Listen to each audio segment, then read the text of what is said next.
제가 새벽마다 하나님 앞에 기도할 때에 우리 시온 성가대를 생각해서가 아니고 항상 기도하는 내용 중에 하나가 우리 수안교회에 시온의 영광이 빛나는 교회가 되게 하여 주시옵소서, 그렇게 기도합니다. 우리 수안의 성도님들 마음속에는 하나님 시온의 대로가 활짝 열리게 하여 주시옵소서. 오늘 우리 시온 성가대 찬양처럼 우리 사랑하는 모든 성도님들 마음속에 성령의 담비, 은혜의 담비가 넘치는 시간 되기를 축복합니다.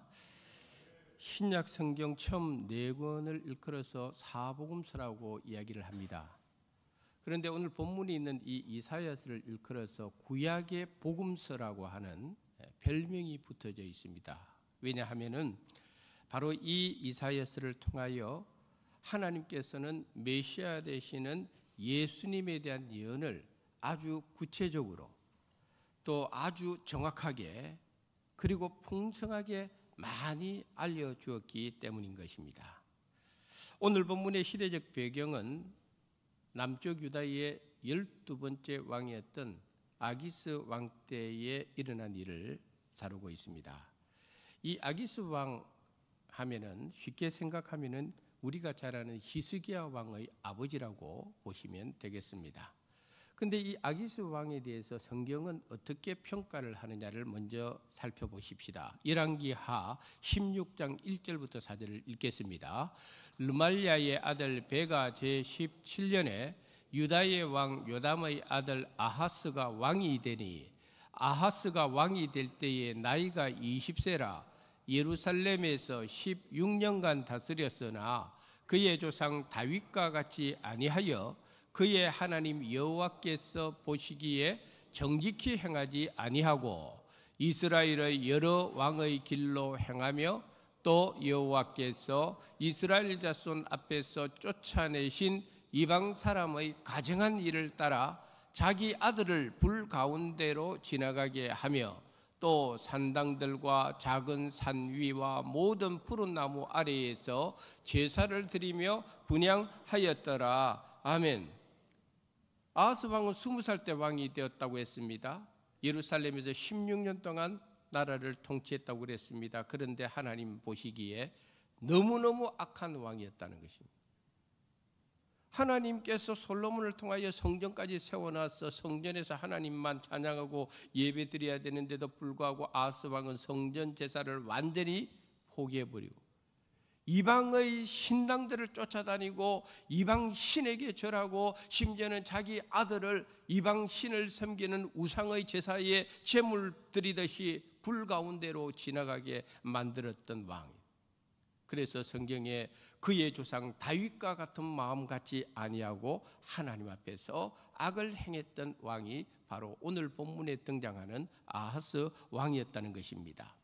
이 아하스 왕이 통치하던 시기가 BC 731년부터 715년 상간이었는데 바로 이 시기에 활동했던 선지자가 오늘 본문의 저자 이사야 선지자였습니다.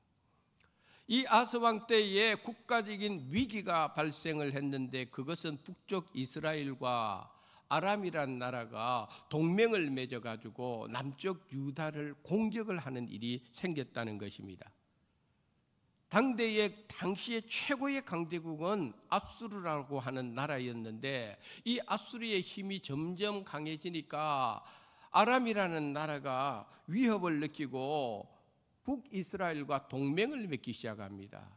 압수르하고 우리 힘을 합쳐서 압수르를 우리가 막아내자 하고 이 아람이라는 국가가 북이스라엘을 끌어들이고 그 다음에 북이스라엘뿐만 아니라 남쪽 유다 아하스 왕에게도 요청해서 같이 아람과 동맹을 맺어서 압수르라고 하는 저 강대국과 우리가 한번 맞서보자라고 요청을 했는데 남쪽 유다의 왕 아하스가 이것을 거절을 했어요. 그랬더니 아람과 북이스라엘이 연합해서 바로 이 아하스 왕 때에 공격을 하게 되었는데 오늘 이사야서 7장 1절에 보니까 이런 말씀이 있습니다. 아하스 왕 때에 아람의 르신 왕과 르말리아의 아들 이스라엘의 베가 왕이 올라와서 예루살렘을 쳤으나 능히 이기지 못하니라 그랬습니다. 이 두 나라가 연합을 해서 남쪽 유다를 공격했는데 1차적으로는 남쪽 유다가 그들의 공격을 막아내었다는 것입니다. 그러나 언제 2차 공격이 이루어질지 3차 공격이 이루어질지 모르는 상황이었으니까 남쪽 유다 백성들의 마음이 어떻겠으며 남쪽 유다를 다스리고 있던 본문의 이 아하스 왕의 마음이 어떠했겠습니까? 그때 당시의 마음을 이사야서 7장 2절에는 이렇게 증거하고 있습니다. 우리 한번 읽어보겠습니다. 어떤 사람이 다윗의 집에 알려 이르되 아람이 에브라임과 동맹하였다 하였으므로 왕의 마음과 그의 백성의 마음이 숲이 바람에 흔들림같이 흔들렸더라. 아멘. 저기에 나오는 다윗의 집은 뭘 의미하는 겁니까? 남쪽 유다를 의미하는 것이고 아람이 에브라임과 동맹하였다는 것, 이 에브라임은 북쪽 이스라엘을 의미하는 것입니다. 방금 읽은 대로 이 전쟁이 시작되고 나서 아하스 왕도 남쪽 유다 백성들의 마음도 숲이 바람에 흔들림같이 흔들리는 상황이었다는 것입니다. 불안해서 못 사는 것이지요. 오늘 우리 시대도 마찬가지입니다. 오늘 우리 시대는 흔들리는 시대, 불안한 시대, 내일을 예측할 수 없는 시대, 생각지도 않은 곳에서 생각지도 않은 사건들이 무수히 일어나는 시대. 오늘 우리들은 흔들리는 시대, 흔들리는 세계 속에 우리는 매일매일 살아가고 있습니다. 좀 편안하게 안정된 삶을 누리고 살고 싶은데 세상은 그렇게 흘러가고 있지 않습니다. 우리가 잘 아는 대로 러시아하고 우크라이나는 언제까지 전쟁이 이어질지 모르는 상황, 계속 지금 전쟁하고 있지 않습니까? 어제 팔레스타인 무장단체에서 이스라엘을 공격을 했죠. 이스라엘의 초막적 절기는요, 이스라엘의 가장 중요한 절기 중에 하나입니다. 나라 전체가 하나님 앞에 초막절 절기를 지키고 있는, 마치 6.25 때 북한에서 남한을 주일 새벽에 공격하듯이 팔레스타인 무장단체에서 이스라엘을 공격하죠. 지금 하루 지났는데 양쪽에서 거의 1,000명 가까운 사람이 죽어나가고 있어요. 어제 이스라엘 정부는 예비군을 동원하고 전쟁 경보 발령을 나라 전체에 내렸음을 압니다. 우리가 옛날에 불렀던 복음송 중에 세상은 평화 원하지만 전쟁의 소문 더 늘어간다, 기억나시죠? 세상은 평화 원하는데 전쟁의 소문만 자꾸 늘어나는 시대입니다. 그만큼 우리는 흔들리는 시대 속에 살아가고 있습니다. 오늘 말씀은 2700년 전에 남쪽 유다 백성들의 마음이 흔들리고 아하스 왕의 마음이 흔들리고 그런 정도로 끝나는 것이 아니라 오늘 우리 시대가 그런 것입니다. 우리 시대도 마찬가지입니다. 흔들리는 시대, 불안정한 시대, 그런 시대 속에 우리는 살아가고 있습니다. 최근 몇 년 동안 급속도로 변하는 이 지구촌의 기후위기를 보십시오. 얼마 전에는요, 비가 내리지 않는 그곳에 하루에 400mm 이상 비가 내려가 리비아의 댐이 폭파가 되고 난리 나지 않았습니까? 수천 명의 사람들이 매장되지 않았습니까? 자연재앙이요, 얼마나 곳곳에서 많이 일어나는 시대에 우리가 살고 있습니까? 3년 동안 우리가 겪었던 코로나19는 전 세계적인 재앙 아니었습니까? 그만큼 우리는 흔들리는 세상 속에서 우리는 매일매일 살아가고 있다는 것입니다. 누가 이 위기에서, 이 불안한 세상 속에서, 앞날을 예측할 수 없는 시대 속에서 누가 우리를 건져낼 수 있겠습니까? 우리가 누구를 의지해야 되겠습니까? 누가 우리의 소망이 되어주겠습니까? 누가 우리를 이 위기 가운데서 능력의 손으로 붙들어 주실 수 있겠습니까? 바로 오늘 이 말씀을 우리가 한번 생각해 보면서 함께 이 시간 함께 은혜를 나누고자 하는 제목은 징조를 구하라입니다. 남쪽 유다가 절대적 위기에 봉착했을 때 하나님께서 아하스 왕에게 이사야 선지자를 보냅니다. 앞에서도 말씀드린 대로 아하스 왕은 하나님 앞에서 악한 왕이라고 했습니다. 이 악한 왕을 위해서 하나님께서 왜 이사야 선지자를 보내줄까? 솔로몬이 죽고 나서 이스라엘은 남쪽 유다와 북쪽 이스라엘로 딱 나누어지게 되지 않습니까? 각자의 왕들을 세우기 시작하는데 성경에 묘사된 북이스라엘의 왕조의 역사를 살펴보면요, 왕조가 9번이나 바뀝니다. 9번이나 바뀝니다. 9번이나 바뀌면서 북이스라엘의 왕 8명이 살해가 당합니다. 근저로 북이스라엘의 왕조는요 불안했어요.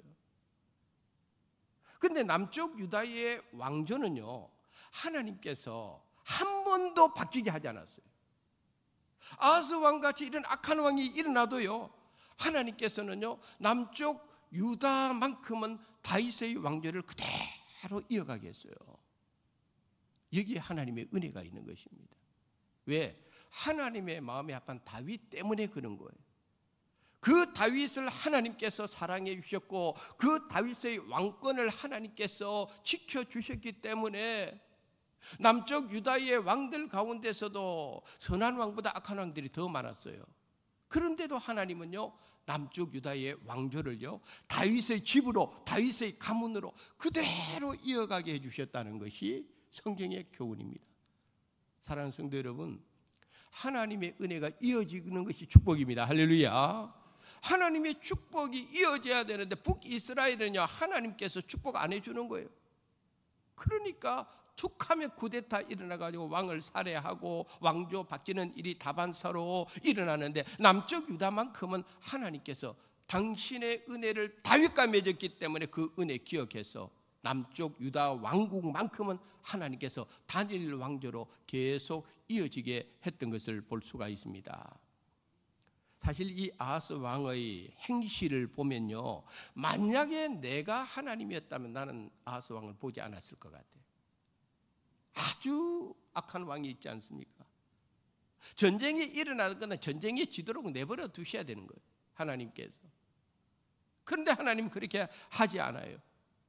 그렇게 악한 왕인데 참 하나님이 기뻐하는 신령한 선지자 이사야 선지자를 또 보내줍니다. 아하스 왕에게 말입니다. 하나님의 말씀을 전하게 합니다. 왜? 하나님의 은혜가 그만큼 크다는 걸 보여주는 거예요. 오늘 본문 3절에 보면은 하나님께서 이사야 선지자를 아하스에게 보내는데 다음과 같은 말씀이 기록되어 있습니다. 한번 읽어보겠습니다. 그때에 여호와께서 이사야에게 이르시되 너와 내 아들 스알 야숲은 윗못 수도 끝 세탁자의 밭 큰 길에 나가서 아하스를 만나. 저 말씀이 굉장히 중요해요. 그때에라고 하는 것은 뭘 의미하는가 하면 전쟁 중에 있을 때라는 말이에요. 근데 그때에 여호와께서 이사야 선지자를 보내는데 저기에서 우리가 놓치지 말아야 될 두 가지 중요한 포인트가 있어요. 첫 번째는 뭐냐면은 사람의 문제를 하나님께서 보여주고 두 번째는 장소의 문제를 보여주는 거예요. 사람의 문제가 뭐냐면은 하나님께서 아하스 왕에게 이사야 선지자를 보내주는데 하나님께서 이사야 선지자만 가게 하지 않고 이사야 선지자의 아주 어린 아들 스알야숲도 데리고 가라는 거예요.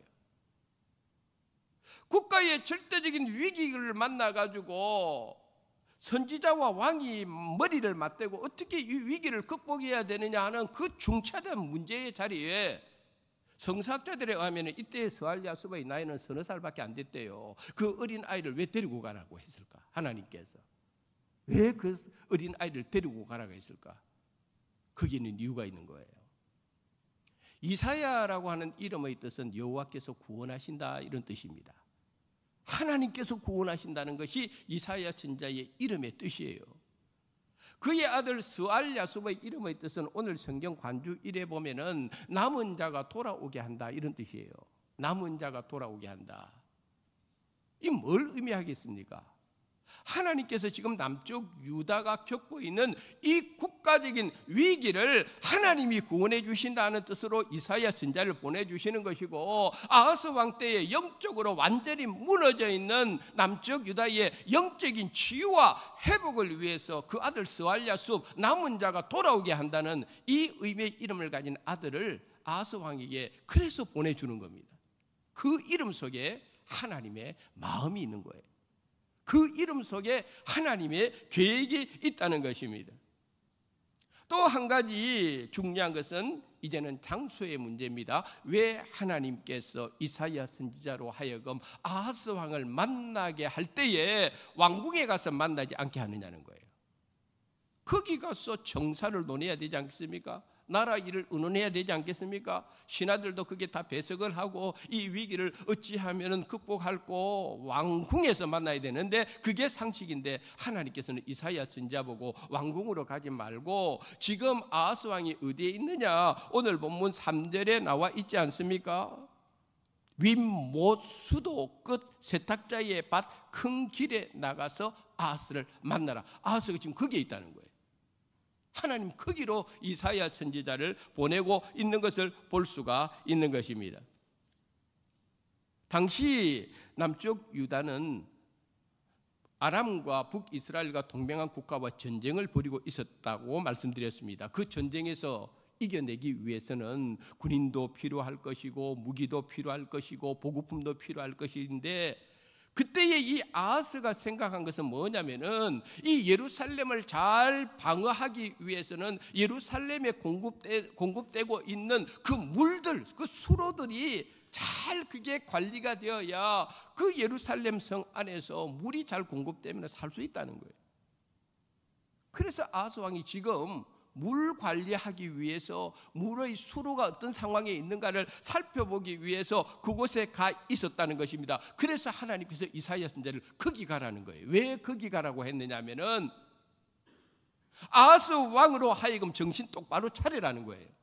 지금 물 관리하고 뭐 이런 거 해가지고 나라 위기를 극복하려고 하는 어리석은 생각 버리라는 거예요. 누구만 의지해야 된다? 여호와 하나님만 의지해야 된답니다. 할렐루야. 그걸 가르쳐 주기 위해서 왕이여 정신 좀 차리십시오. 지금 수로가 어떻고 물이 어떻고 뭐 성이 어떻고 이게 중요한 것이 아닙니다.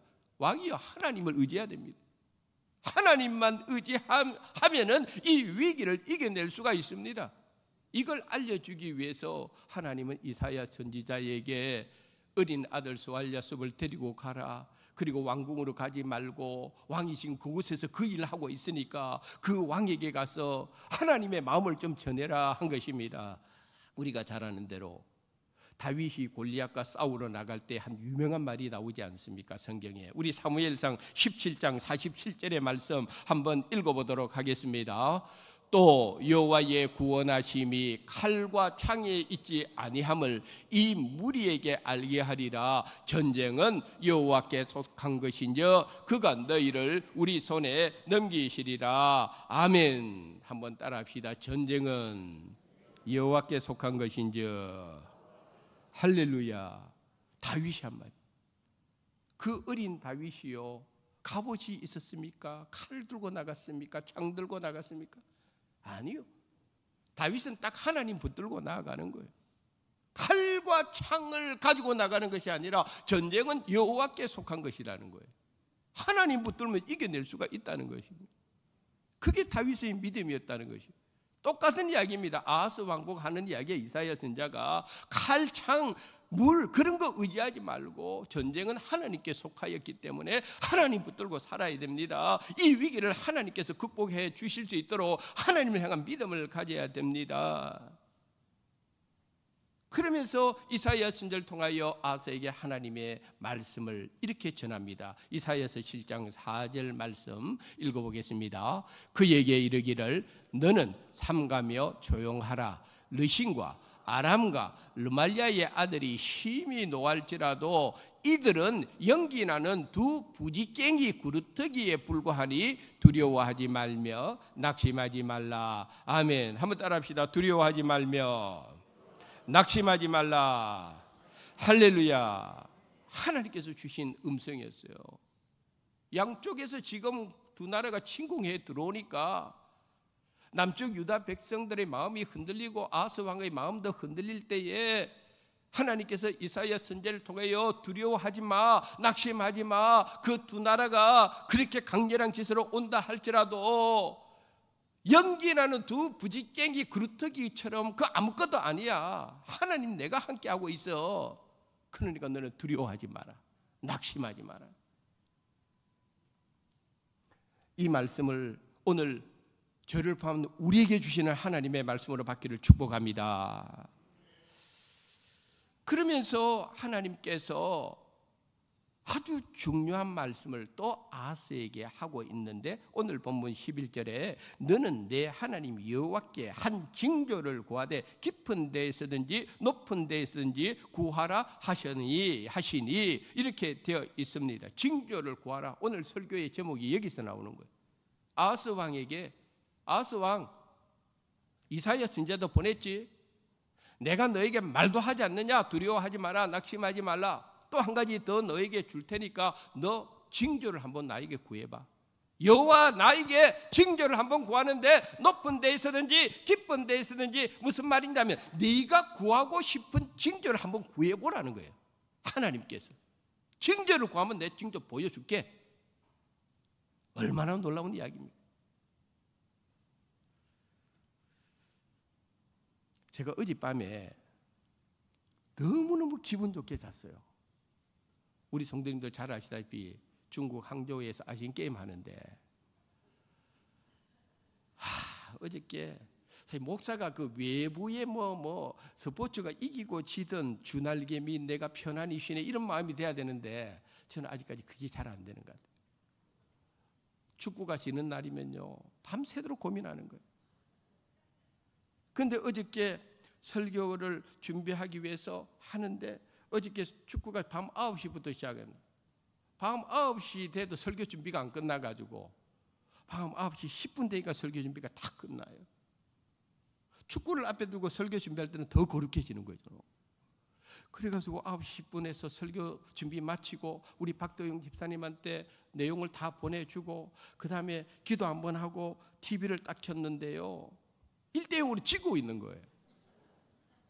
하나님 왜 이러십니까 하고 화가 나가지고 채널을 확 딴 데로 돌려버렸어요. 그 저쪽으로 딴 데로 돌리니까 저쪽은 또 야구를 하는데 또 야구는 또 이기고 있는 거예요. 결과적으로 우리 성도님들이 다 알다시피 축구도 이기고 야구도 이기고 다 금메달을 땄는데요. 오늘 이 시간에는 야구 이야기를 좀 하겠습니다. 야구 경기를 보시면은 야구 경기에 가장 임팩트가 큰 사건이 뭔가 하면은 홈런 치는 거잖아요. 타자가 홈런 치면은요 타자도 기쁘고 팀도 기쁘고 보는 관중들도 기쁘고 그 홈런볼 한번 받아보려고요. 저도 옛날에 홈런볼 받아보려고 잠실 야구장 가서 아무리 뛰어다녀도 한 번도 못 받았어 나는. 근데 이 홈런 경기 가운데 홈런을 칠 때요 한 타자가 홈런을 쳤고 그 다음에 두 번째 나가 똑같은 타자가 또 홈런을 칠 때를 뭐라고 말하는가 하면 연타석 홈런이라고 불러요. 연타석 홈런. 그렇게 홈런 치기 어려워요. 근데 한 타자가 첫 번째 홈런 치고 다음 해에 또 홈런 치고 세 번째 나왔는데 또 홈런 쳤다. 3연타석 홈런이라 불러요. 선수가 일생일대의 3연타석 홈런 치기가 어렵습니다.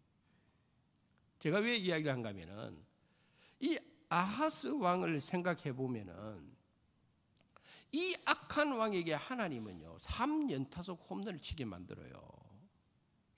첫 번째 홈런은 이 악한 왕에게 이사야 선지자를 보내주는 거예요. 두 번째 홈런은 뭐냐면 하나님이 친히 이 아하스 왕에게 말씀하시면서 하나님의 뜻을 알려주는 거예요. 세 번째 홈런이 뭐냐면요 이제는 징조까지 구해라. 징조까지 한번 구해봐. 네가 한번 구하고 싶은 대로 한번 구해봐. 한번 들어줄게 내가. 이 악한 왕에게. 우리가 잘 아는 대로 이 아하스 왕의 아들이 히스기야 아닙니까? 이 히스기야가 죽을 병에 걸려가지고 그래가지고 하나님 앞에서 울며 통곡하며 기도하잖아요. 하나님 나 좀 살려주세요. 아직도 젊은데 할 일이 많은데 하나님 보실 때 내를 보실 때 하나님 선한 것이 있다면 그걸 기억하고 나 좀 살려달라고 그러잖아요.